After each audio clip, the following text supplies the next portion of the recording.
حضرت علی کے بارے میں اللہ کے نبی نے فرمایا من کنت مولاہ فعلی مولاہ، جس کا میں مولا ہوں علی اس کا مولا ہے۔ اور یہاں مولا سے مراد دوست نہیں ہے، یہ ہم دوست کا ترجمہ کرتے ہیں آقا، سردار، جس کا میں سردار ہوں علی اس کے سردار ہیں۔ اس کے پیچھے ایک کافی پس منظر میں بہت سی چیزیں ہیں، ان کی صفائی کرنے کے لیے میرے نبی نے غدیر خم پر یہ حدیث بیان فرمائی خطبے میں کہ جس کا میں مولا ہوں اس کا علی مولا ہے۔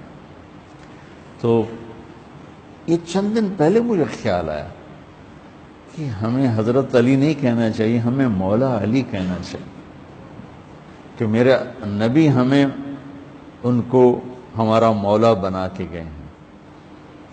ہم سمجھتے ہیں صرف یہ شیعہ کہتے ہیں مولا علی، وہ صحیح کہتے ہیں،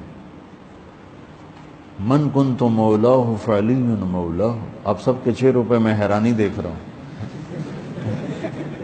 حالانکہ میں آپ کو صحیح حدیث پیش کر رہا ہوں، من کنت مولاہ فعلی مولاہ، جس کا میں مولا ہوں علی اس کا مولا ہے۔